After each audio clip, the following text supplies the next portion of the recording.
Hello friend, मैं lucky Kumar LN के class में आपका स्वागत है। आज की वीडियो में आपको हिंदी के पार्ट 3 भारत समकासी है के बहुत ही महत्वपूर्ण ऑब्जेक्टिव क्वेश्चन बताने जा रहे हैं, जो कि मैट्रिक परीक्षा में बार-बार पूछे जाते हैं। तो दोस्तों, एक भी क्वेश्चन को स्किप नहीं करना है, वीडियो को शुरू से अंत तक देखना है। वीडियो को लाइक, सब्सक्राइब जरूर करें और बेल आइकन दबाना ना भूलें। तो चलिए स्टार्ट करते हैं आज का पहला क्वेश्चन। क्वेश्चन 1, हितोपदेश का जन्म भाषा में अनुवाद किसने किया था? ये भी काफी महत्वपूर्ण क्वेश्चन है। यहाँ बताना आपको, हितोपदेश का जन्म भाषा में अनुवाद किसने प्रकाशित करवाया था?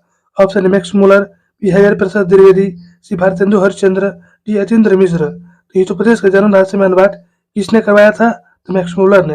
यहाँ पर राइट ऑप्शन है सी याद रखना होगा। चलिए अगला क्वेश्चन देखते हैं। क्वेश्चन 2, भारत से हम क्या सीखे? भाषण का हिंदी में रूपांतरण किसने किया? ये भी काफी महत्वपूर्ण क्वेश्चन है। यहाँ बताना है भारत से हम क्या सीखे, भाषण का हिंदी में रूपांतरण किसने किया? ऑप्शन है अमरकांत ने, बी डॉक्टर भवानी शंकर त्रिवेदी ने, सी रामविलास शर्मा ने, डी मैक्स मुलर ने। तो भारत से हम क्या सीखे, भाषण का हिंदी में रूपांतरण किसने किया? तो डॉक्टर भवानी शंकर त्रिवेदी ने। यहाँ पर राइट ऑप्शन बी सी याद रखना होगा। चलिए अगला क्वेश्चन देखते हैं। क्वेश्चन 3, मैक्स मुलर के अनुसार सच्चे भारत का दर्शन कहाँ हो सकता है? ये भी काफी महत्वपूर्ण क्वेश्चन है। यहाँ बताना मैक्स मुलर के अनुसार सच्चे भारत का दर्शन कहाँ हो सकता है? ऑप्शन है कोलकाता में, बी मुंबई में, सी मद्रास में, डी ग्रामीण भारत में। तो मैक्स मुलर के अनुसार सच्चे भारत का दर्शन कहाँ हो सकता है? तो ग्रामीण भारत में। यहाँ पर राइट ऑप्शन डी सी याद रखना होगा। चलिए अगला क्वेश्चन देखते हैं। क्वेश्चन 4, मैक्स मुलर कौन था? ये भी काफी महत्वपूर्ण क्वेश्चन है। यहाँ बताना मैक्स मुलर कौन था? ऑप्शन भारत भक्त, बी संस्कृतानुरागी, सी वेदों के प्रति अगाध आस्था रखने वाला, डी इनमें से सभी। तो मैक्स मुलर कौन था? तो भारत भक्त भी था, संस्कृतानुरागी भी था और वेदों के प्रति अगाध आस्था रखने वाला भी था। ये तीनों ही था। सो राइट ऑप्शन डी सी याद रखना होगा। चलिए अगला क्वेश्चन देखते हैं। क्वेश्चन 5, दारिश क्या है? भी काफी महत्वपूर्ण क्वेश्चन है। यहाँ पता दारिश क्या है? ऑप्शन सोने के सिक्के, बी चांदी के सिक्के, सी तांबे के सिक्के, तीन में से कोई नहीं। तो दारिश क्या था? तो सोने का सिक्का है। यहाँ पर राइट ऑप्शन ए सी याद रखना होगा। चलिए अगला क्वेश्चन देखते हैं। क्वेश्चन 6, मैक्समुलर ने किस वर्ष की अवस्था में लिपजिंग विश्वविद्यालय में संस्कृत का अध्ययन प्रारंभ किया? यहाँ पता ना मैक्समुलर ने किस वर्ष की अवस्था में लिपजिंग विश्वविद्यालय में संस्कृत का अध्ययन किया था? ऑप्शन है 15 वर्ष, बी 16 वर्ष, सी 17 वर्ष, डी 18 वर्ष। तो मैक्समुलर ने किस वर्ष की अवस्था में लिपजिंग विश्वविद्यालय में संस्कृत का अध्ययन किया था? 18 वर्ष की अवस्था में। यहाँ पर राइट ऑप्शन डी सी याद रखना होगा। चलिए अगला क्वेश्चन देखते हैं। क्वेश्चन 7, मैक्समुलर ने कठ और केन आदि उपनिषदों का किस भाषा में अनुवाद किया है? यह भी काफी महत्वपूर्ण क्वेश्चन है। यहाँ बताना वो मैक्समुलर ने कठ और केन आदि उपनिषदों का किस भाषा में अनुवाद किया है? ऑप्शन है लैटिन भाषा में, बी संस्कृत भाषा में, सी जर्मन भाषा में, डी हिंदी भाषा में। तो मैक्समुलर ने कठ और केन आदि उपनिषदों का किस भाषा में अनुवाद किया है? तो जर्मन भाषा में। यहाँ पर राइट ऑप्शन सी याद रखना होगा। चलिए अगला क्वेश्चन देखते हैं। क्वेश्चन 8, सर विलियम जोन्स समुद्री यात्रा करते हुए भारत कब पहुंचे? यह भी काफी महत्वपूर्ण क्वेश्चन है। यहाँ बताना सर विलियम जोन्स समुद्री यात्रा करते हुए भारत कब पहुंचे थे? ऑप्शन ए 1823 में, बी 1783 में, सी 1900 में, डी 1974 में। तो सर विलियम जोन्स समुद्री यात्रा करते हुए भारत कब पहुंचे थे? तो 1783 में। यहाँ पर राइट ऑप्शन बी सी भी याद रखना होगा। चलिए अगला क्वेश्चन देखते हैं। क्वेश्चन 9, किस गवर्नर जनरल के समय 172 रेस नमक सोने से भरे घड़े मिला था? ये भी काफी महत्वपूर्ण क्वेश्चन है। यहाँ बताना आपको किस गवर्नर जनरल के समय 172 दारिश नमक सोने से भरे घड़े मिला था? ऑप्शन है Lord Cornwallis, B Lord William Bentinck, C Lord Dalhousie, D Warren Hastings. तो किस गवर्नर जनरल के समय 172 दारिश नमक सोने से भरे घड़े मिला था? तो वारेन हेस्टिंग्स के समय। यहाँ पर राइट ऑप्शन डी सी याद रखना होगा। चलिए अगला क्वेश्चन देखते हैं। क्वेश्चन 10, वॉरेन हेस्टिंग्स कहाँ का गवर्नर जनरल था? ये भी काफी महत्वपूर्ण क्वेश्चन है। यहाँ बताना वॉरेन हेस्टिंग्स कहाँ का गवर्नर जनरल था? ऑप्शन है भारत का, बी श्रीलंका का, सी जर्मनी का, डी यूनान का। तो वॉरेन हेस्टिंग्स कहाँ का गवर्नर जनरल था? तो भारत का। यहाँ पर राइट ऑप्शन ए सी याद रखना होगा। चलिए अगला क्वेश्चन देखते हैं।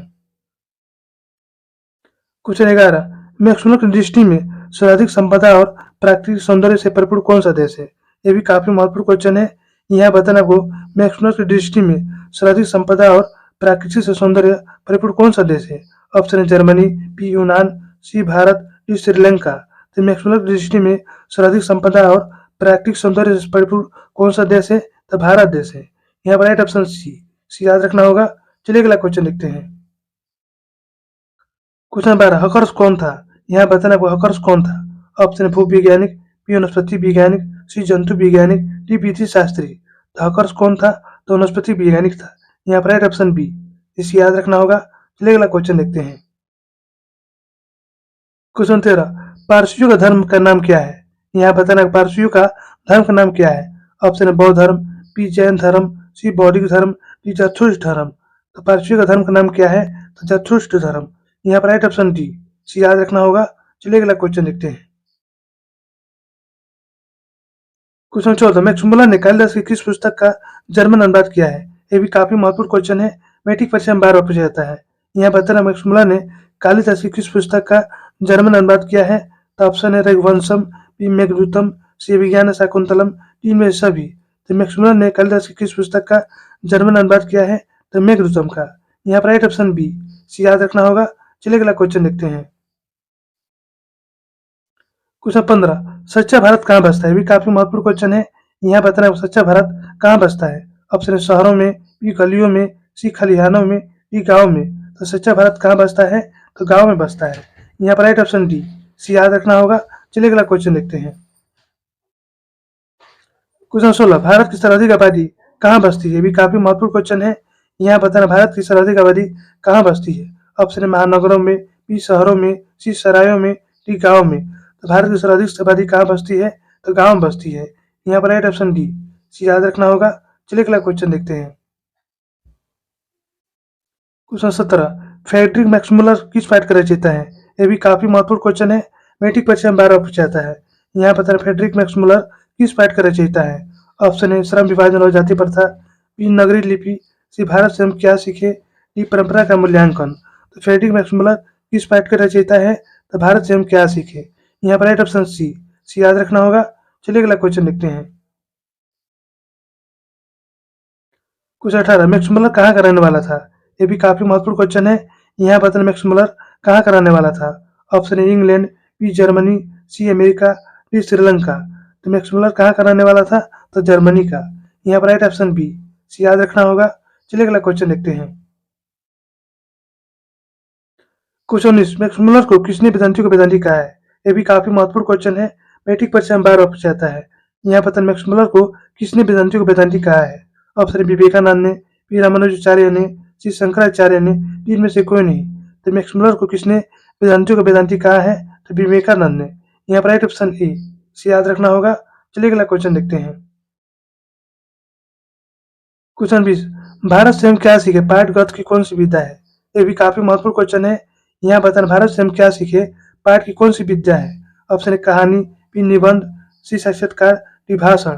तो भारत से हम क्या सीखे पाठ गत की कौन सी विद्या है? तो भाषण है। यहाँ पर राइट ऑप्शन डी, सी याद रखना होगा। चलिए अगला क्वेश्चन देखते हैं। क्वेश्चन 21 भारत में प्राचीन काल में स्थानीय शासन की कौन सी प्रणाली प्रचलित थी? यहाँ बताना भारत में प्राचीन काल में स्थानीय शासन की कौन सी प्रणाली प्रचलित थी। ऑप्शन स्थानीय शासन, बी सरदार शासन, सी शासन व्यवस्था नहीं था, तीन में से कोई नहीं। तो भारत में प्राचीन काल में स्थानीय शासन की कौन सी प्रणाली प्रचलित थी? तो स्थानीय शासन। यहाँ पर राइट ऑप्शन ई, सी याद रखना होगा। चलिए अगला क्वेश्चन देखते हैं। क्वेश्चन 22 विशाल भारत संपत्ति और किस चीज के खान है? ये भी काफी महत्वपूर्ण क्वेश्चन है। यहाँ बताना विशाल भारत संपत्ति और किस चीज का खान है। ऑप्शन है कोयले की, बी हीरे की, सी प्राकृतिक सुषमा की, डी वन संपदा की। तो विशाल भारत संपत्ति और किस चीज का खान है? तो प्राकृतिक सुषमा की। यहाँ पर राइट ऑप्शन सी, सी याद रखना होगा। चलिए अगला क्वेश्चन देखते हैं। क्वेश्चन 23 मैक्समुलर का जन्म कहाँ हुआ था? ये भी काफी महत्वपूर्ण क्वेश्चन है। यहाँ बताना मैक्समुलर का जन्म कहाँ हुआ था। ऑप्शन है Dessau Germany, B Ratna Park Nepal, C Washington America, D Delhi Bharat. तो मैक्समुलर का जन्म कहाँ हुआ था? तो डेसाउ जर्मनी में। यहाँ पर राइट ऑप्शन ए, सी याद रखना होगा। चलिए अगला क्वेश्चन देखते हैं। क्वेश्चन 24 मैक्समुलर का जन्म कब हुआ था? ये भी काफी महत्वपूर्ण क्वेश्चन है। यहाँ बताना मैक्समुलर का जन्म कब हुआ था। ऑप्शन है 6 दिसंबर 1823 को, बी 10 दिसंबर 1820 को, सी 28 अक्टूबर 1900 को, डी में से कोई नहीं। तो मैक्समुलर का जन्म कब हुआ था? तो 6 दिसंबर 1823 को। यहाँ पर राइट ऑप्शन ए, सी याद रखना होगा। चलिए अगला क्वेश्चन देखते हैं। क्वेश्चन 25 मैक्समुलर की मृत्यु कब हुई थी? ये भी काफी महत्वपूर्ण क्वेश्चन है। यहाँ बताना मैक्स मुलर की मृत्यु कब हुई थी। ऑप्शन है 6 दिसंबर 1823 को, बी 10 दिसंबर 1820 को, सी 28 अक्टूबर 1900 को, डी में से कोई नहीं। तो मैक्स मुलर की मृत्यु कब हुई थी? तो 28 अक्टूबर 1900 को। यहाँ पर राइट ऑप्शन सी याद रखना होगा। चलिए अगला क्वेश्चन देखते हैं। क्वेश्चन 26, मैक्स मुलर के पिता का नाम क्या था? यहाँ बताना मैक्स मुलर के पिता का नाम क्या था। Option A Wilhelm Muller, B Hastings Muller, C Johnson Muller, D Peter Muller. तो मैक्स मुलर के पिता का नाम क्या था? तो विल्हेल्म मुलर। यहाँ पर राइट ऑप्शन ए सी याद रखना होगा। चलिए अगला क्वेश्चन देखते हैं। क्वेश्चन 27, मैक्स मुलर कितने साल के थे तो उनके पिता का मृत्यु हो गई? यहाँ बताना मैक्स मुलर कितने साल के थे तो उनके पिता की मृत्यु हो गई। ऑप्शन है 2 वर्ष, बी 3 वर्ष, सी 4 वर्ष, डी 5 वर्ष। तो मैक्स मुलर कितने साल के थे तो उनकी पिता की मृत्यु हो गई? तो 4 वर्ष के थे। यहाँ पर राइट ऑप्शन सी याद रखना होगा। चलिए अगला क्वेश्चन देखते हैं। क्वेश्चन 28, किस विश्वविद्यालय में मैक्स मुलर ने संस्कृत की पढ़ाई की थी? यहाँ पता नहीं किस विश्वविद्यालय में मैक्स मुलर ने संस्कृत की पढ़ाई की थी। ऑप्शन है नालंदा विश्वविद्यालय, बी लिपजिंग विश्वविद्यालय, सी जर्मनी विश्वविद्यालय, डी इनमें से कोई नहीं। तो किस विश्वविद्यालय में मैक्स मुलर ने संस्कृत की पढ़ाई की थी? तो लिपजिंग विश्वविद्यालय में। यहाँ पर राइट ऑप्शन बी सी याद रखना होगा। चलिए अगला क्वेश्चन देखते हैं। क्वेश्चन 29, महारानी विक्टोरिया ने नाइट की उपाधि किसे दिया था? यहाँ पता है महारानी विक्टोरिया ने नाइट की उपाधि किसे दिया था। ऑप्शन ए मैक्स मुलर को, बी अमर खान को, सी हजारी प्रसाद द्विवेदी को, डी अशोक वाजपेयी को। तो महारानी विक्टोरिया ने नाइट की उपाधि किसे दिया था? तो मैक्स मुलर को। यहाँ पर राइट ऑप्शन ए सी याद रखना होगा। चलिए अगला क्वेश्चन देखते हैं। क्वेश्चन 30, प्लेटो का संबंध किस देश से है? ये भी काफी महत्वपूर्ण क्वेश्चन है। यहाँ पर प्लेटो का संबंध किस देश से है? ऑप्शन है भारत से, बी स्पेन से, सी यूनान से, डी इटली से। तो प्लेटो का संबंध किस देश से है? तो यूनान से है।